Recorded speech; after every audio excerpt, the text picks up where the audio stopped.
कहानी शुरू होती है उसी मनहूस सड़क से जहां पिछली रात ज्ञान भाई और राइस्टार ने मिलकर उस गुड़िया पर हमला किया था और वो गुड़िया अचानक छोटी सी डॉल में बदलकर गायब हो गई थी। फिर अगली सुबह राइस्टार को ज्ञान भाई की लाश सड़क के किनारे मिली और शव के बगल में पड़ी थी वही डरावनी रहस्यमयी गुड़िया। राइस्टार वहीं घुटनों के बल बैठकर रोने लगा। राइस्टार किसी तरह खुद को संभालता है, ज्ञान भाई की बॉडी को पोस्टमार्टम के लिए भेजता है और अगले दिन पूरा गांव सन्नाटे में डूबा होता है। जब ज्ञान भाई का अंतिम संस्कार किया जाता है उसी भीड़ में आता है अज्जू भाई, ज्ञान भाई का पुराना दोस्त। वो राइस्टार के पास आकर पूछता है, क्या हुआ भाई, कैसे गया ज्ञान भाई? राइस्टार की आंखों से आंसू टपकते हैं। वो गुड़िया उसी ने खा लिया मेरे भाई को। अगले ही दिन से राइस्टार को वही गुड़िया हर जगह दिखने लगती है, कभी गराज में, कभी घर में, कभी बाइक के शीशे में। रातों की नींद उड़ जाती है, सांसें थमने लगती हैं। डर के मारे राइस्टार भागकर अज्जू भाई के घर जाता है। भाई, मैं अब नहीं झेल सकता, हर जगह दिखती है वो। अज्जू भाई भी कांपता हुआ बोलता है, मुझे एक तरीका पता है इस गुड़िया से पीछा छुड़ाने का। राइस्टार चौंक कर पूछता है, क्या तरीका? अज्जू भाई धीरे बोलता है, दूर एक गांव है सोनपुरी, वहाँ एक सूखा पेड़ है, उस पेड़ के अंदर बसी है एक आत्मा, शायद वो हमारी मदद कर सके। राइस्टार बोला, ठीक है भाई, मैं वहाँ जाऊंगा, चाहे जो हो जाए। अज्जू भाई मुस्कुराता है, भगवान तेरे साथ हो। लेकिन अगले ही दिन उसी मनहूस सड़क पर फिर एक लाश मिलती है और वो लाश किसी और की नहीं, अज्जू भाई की होती है। राइस्टार मौके पर पहुंचता है,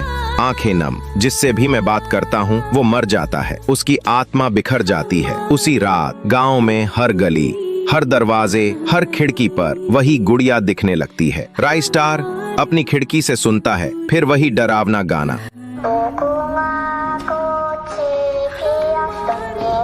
अब फैसला हो चुका था। अगली सुबह राइस्टार अकेले निकल पड़ता है सोनपुरी गांव की ओर। सूरज ढलने से पहले वो गांव पहुंचता है।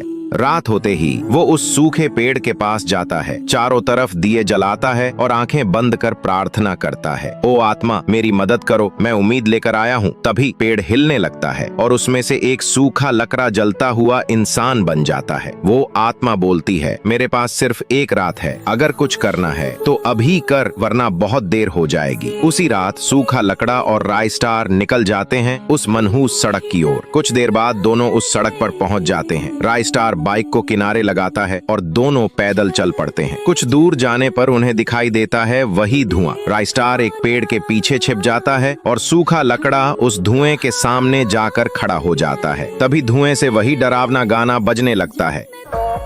सूखा लकड़ा उस धुएं के अंदर चला जाता है और कुछ देर बाद वो गाना बजना बंद हो जाता है। राइस्टार उठकर धुएं के अंदर जाता है और जब धुआं हटता है तो वहां होती है गुड़िया की लाश।